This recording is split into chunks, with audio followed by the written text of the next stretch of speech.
now being joined by Ian Bishop, better known as Biff or Lego Man Biffo, who's one of the UK's leading digital sound experts, and we're going to talk a little bit more about the Class 66, the hardware that is included in it and what that offers to the customer. Okay, Ian, we've got a couple of 66s in front of us. Can you talk us through what's built into this new loco, the hardware, and then we'll move on to the sound functions and what it can deliver? Okay, so Hattons approached me when they were developing the model and asked what speaker I thought should be used in it, and I had recently discovered this speaker that we refer to this as the Earth Mover, because the bass performance is incredible, and I suggested it to them, wasn't expecting them to run with it, and I was pleasantly surprised that they did, and hopefully the customers will once they hear the loco, they'll appreciate why we suggested using such a speaker. So they've mounted it. We've got a chassis here, and as you can see, the speaker sits just there, facing down the way, so it's quite a big speaker, bigger than most locos have factory fitted. It's a very high quality speaker. The bass performance is incredible for the size of it. Just to interrupt for a second, why is that bass important in something? Well, I mean, particularly in a diesel loco, they're very gutsy, bassy beasts, aren't they? And if you can reproduce that in a model, you need that bass performance. Okay. And obviously coupled then with an ESU version 5 chip, the latest generation of chip, we've been able to produce a quality sounding loco.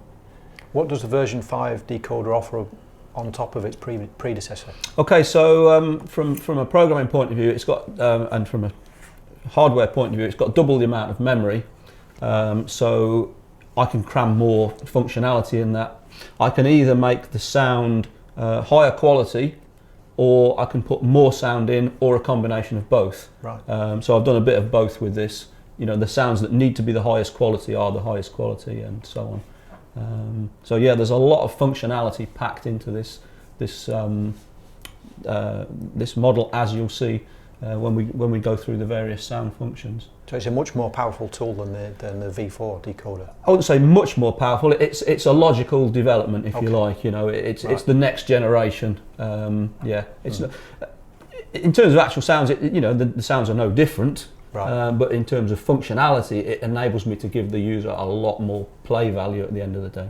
And that's where this 66 comes in, because you're trying to replicate all the different noises, all the different lighting functions that a modern loco has. What we'll do is we'll go through the sound functions one by one, and we'll just demonstrate all of that and just show you how much is packed in there. Okay, great. Well, fire away then. Let's work through them. Okay.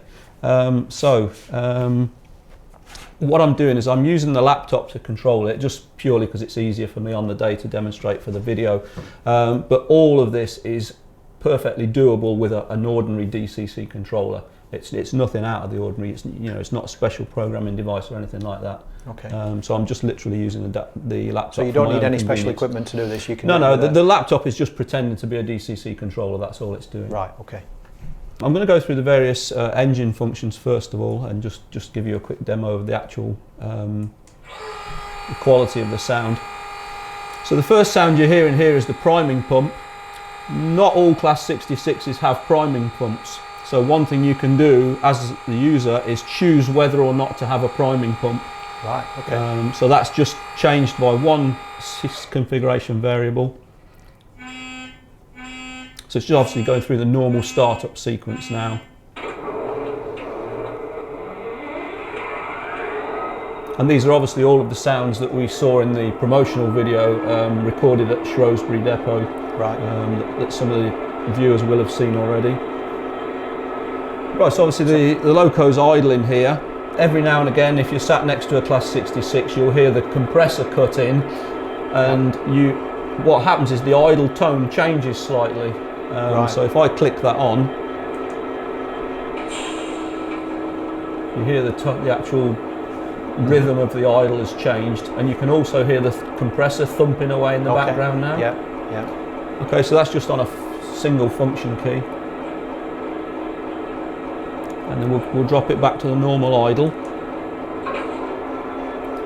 and other things that Class 66s do every now and again, and there's a number of reasons why they can do this, is they'll just rev up by themselves when they're just sat there.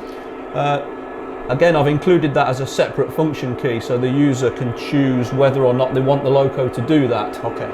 I approached someone who's got a layout with Class 66s on it and said, how do you want this functionality to work? Right, okay. So he gave me some timings and he said, right, what I'd like on the layout is if every 2 minutes the loco revs up for 30 seconds and then drops back down to normal idle. Okay. So it's not entirely prototypical, but it's what looks and sounds right on the layout. Yeah.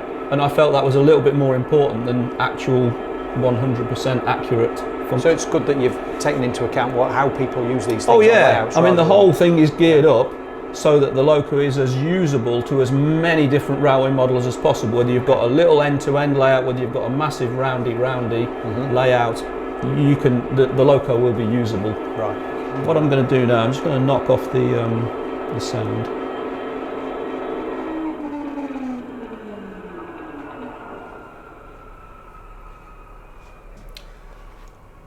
Okay, so that was just a very basic demonstration of the engine sounds. What I'll do now is go through the functions one by one.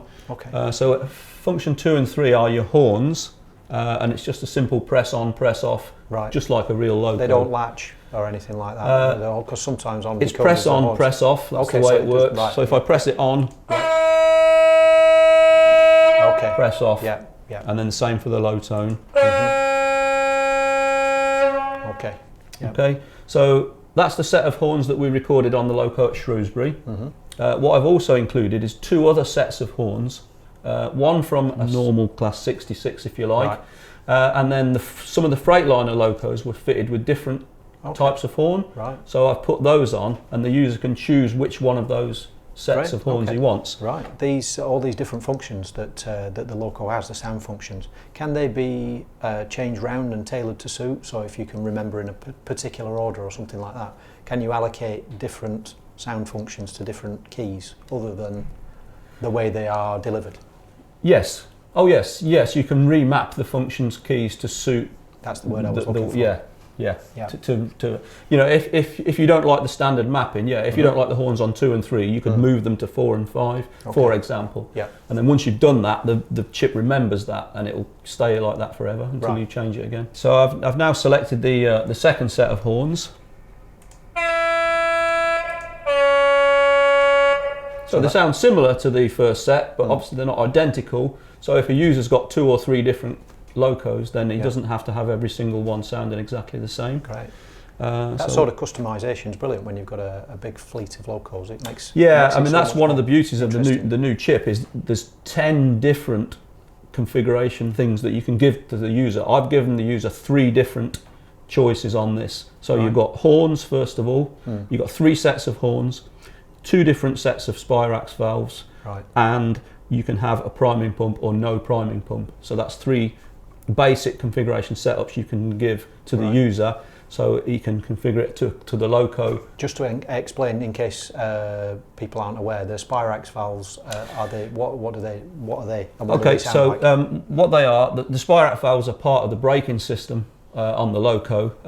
Generally, there's an air tank underneath the loco, an air reservoir, and there's a gadget on the bottom that purges water out of the braking system, and it basically spits it out onto the track every few seconds. And when it does it, it makes a very characteristic sound.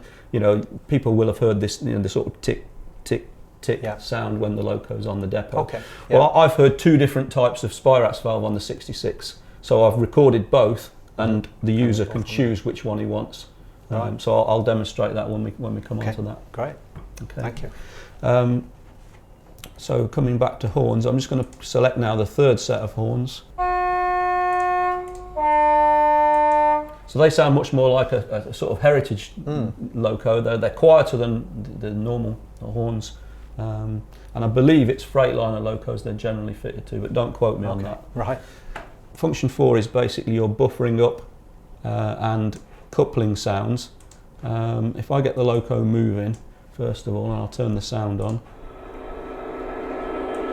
Okay, so what I want to imagine now is if we've got some stock over here, we're going to buffer up to the stock first of all, and then couple up to it. So the way it works, if I get the loco moving, as you approach the stock, you turn on function 4 and nothing happens. When you bring the loco to a standstill, just at the appropriate moment, the sound happens automatically. So you've not got to remember, you've not got to try and stop the loco and press the sound button. It does it for you. All you've got to do is stop the loco in the right place. Okay, that's really clever. Is that something that's new to the V5 decoder that you're able to program? No, it's something that I've programmed before on the version 4, but it's something that people might not be aware of. So it's just to demonstrate the functionality first of all. That's really so now once you've now buffered up to the stock, I'll turn function 4 off. If you now press it again, you get the sound of the coupling going onto the hook. Right. Okay. Okay. So it's a related function, if you like. So I'll put it on one button rather than waste 2 keys. Right. So you buffer up, then release it, then couple up. I like it. And when you couple up, if you do it, the coupling up sound and the buffering sound are not the same every single time. Right. There'll be about 5 or 6 different hook sounds, 5 or 6 different buffering up sounds. Right. And it just makes it more believable.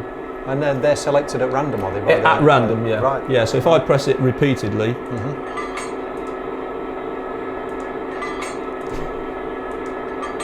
you get that just slight variation.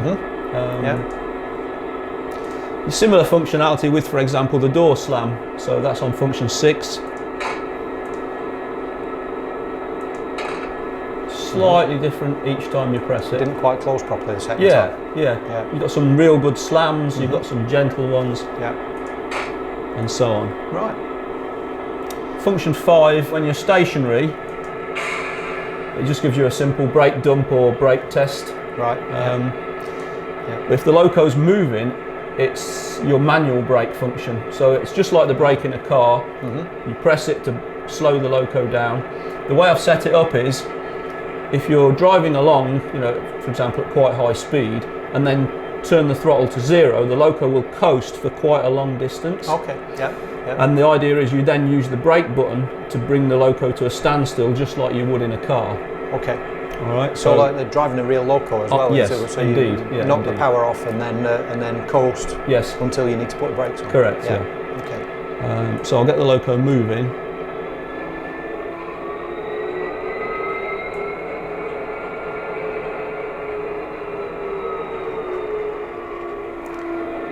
Okay, so I'll coast it now, and then use the brake button to bring the loco to a standstill. That's a much more interactive and involving driving process than the standard way of doing things. It is, yeah. And if you're going fast enough, you can brake multiple times and you get multiple brake sounds. Right.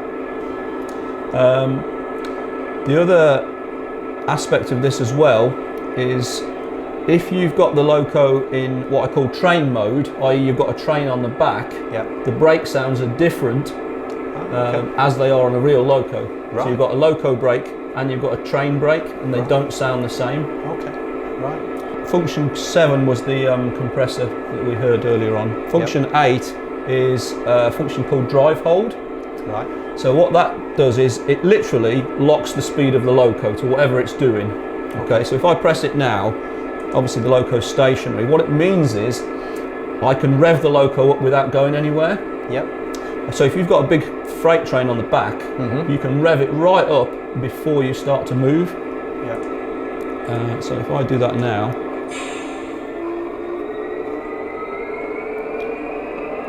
so this might be useful if you're starting a really big heavy coal train on a bank. Right. You've got to build the amps up first before you start moving. Okay. When you're happy, you release the lock and the loco starts to move. But you can put the lock back on and keep the loco moving at a very slow speed. Or you can turn it on and off and just let the speed gradually build up. So when the loco's rolling, it's you can set a constant speed almost like a cruise control on a car? Yes. you've got an overall sort of maximum speed, if you like, and a sort of normal rate of acceleration, but you can almost modify that by using the drive hold. Right. Again, that's really important, and it's a much more involved. You're much more involved in the driving process. It just gives the user that bit more control and a bit more like a real loco. Yeah. Okay, so function 9 is your flange squeal. So what this does is, if you turn function 9 on, you will get flange squeal that's appropriate to the speed that the loco's doing. Right. So if you turn it on when this loco's stationary, you won't get any flange squeal because obviously the wheels aren't turning. Okay. So I've turned it on now, nothing's happened. Right. When the loco starts to move, it will start to creak and groan and squeal just like a real loco would. So if I start to move now,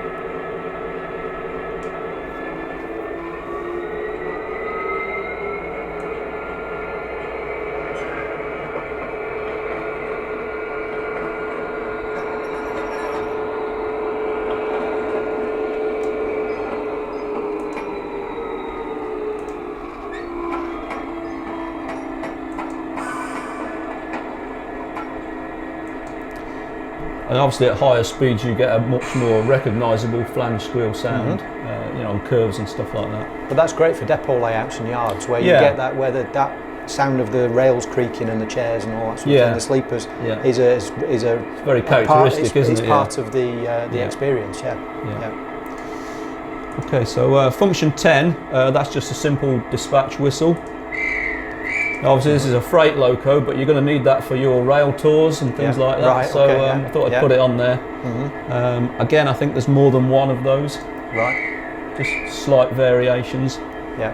Function 11, this represents the radio electronic token block sounds. Right. So some of the 66s are fitted with the RETB functionality for example on the West Highland line, and it's basically, if you remember the sound of a modem on an old computer, right? It's not dissimilar to that. Yep. So the idea is the driver will request the token, and it sends a little sequence. If the signal man grants the token to the driver, it sends a similar sequence back the way. Okay. And sometimes you can request it but not get it immediately. So the driver might request it more than once, for example. So again, I've built that functionality in. Okay. Right. So if we request the token first of all, so that's the token request. Yeah. Okay, so you've done that a couple of times. Signal man's making a cup of tea. Right. Comes back. So if I now turn the function on and leave it on, you get the full request and response.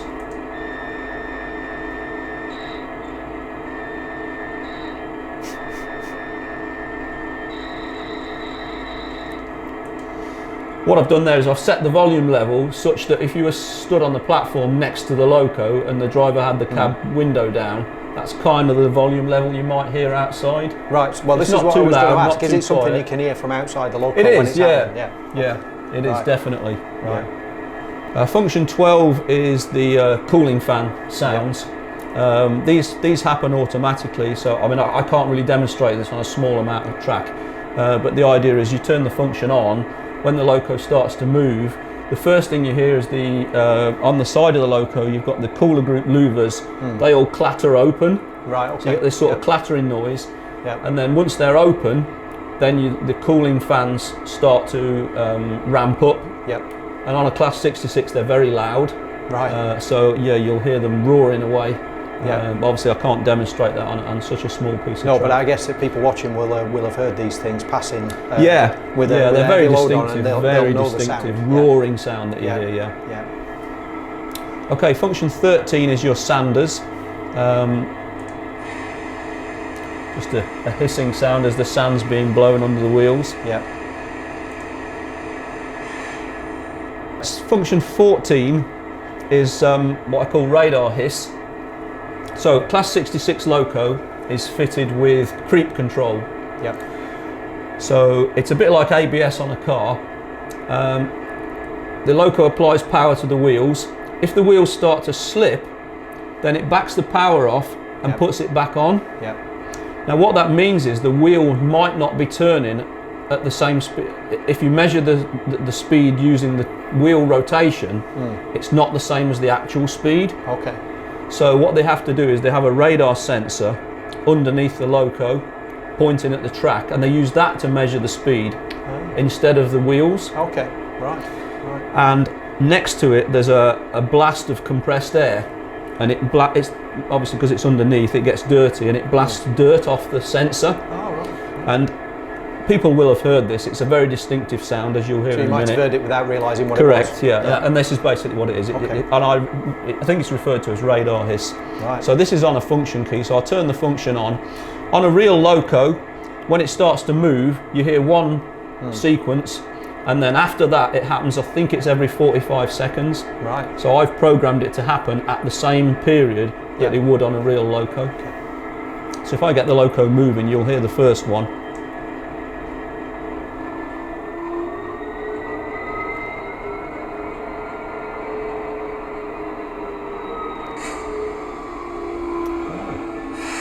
So that's a sequence that I'm sure people will be familiar with. Yep.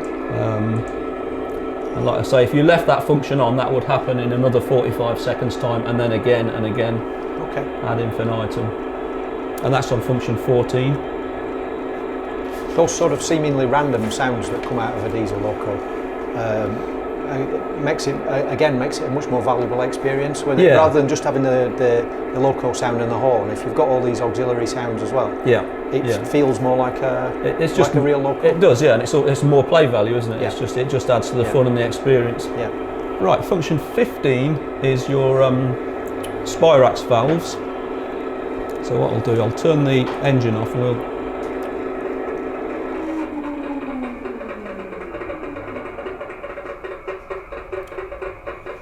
So what we're hearing now is the Spirax valves.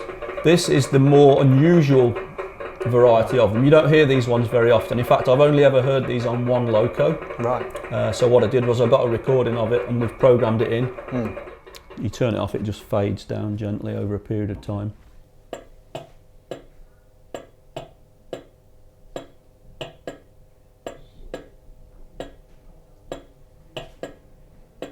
Okay, so we've got two functions here that you might want to use before you start the loco up or after you've shut it down. Right. And these are two sounds that you might hear if you were, on depot watching the driver prepare the loco. Okay.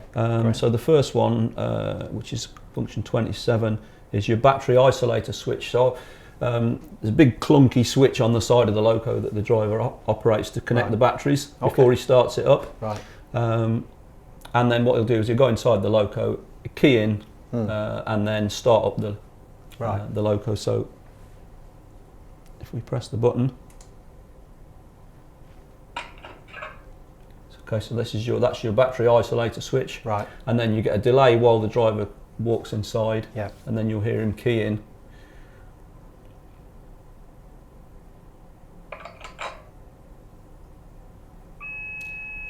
And then you get the familiar AWS sound.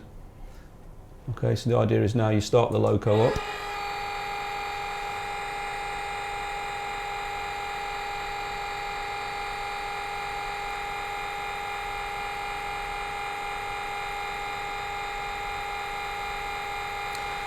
A real loco, a real Class 66 will prime for quite a long time. Yep.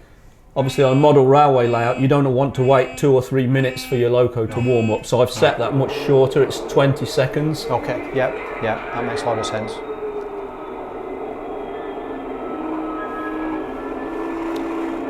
Okay, what I'll do now is I'll shut the loco down.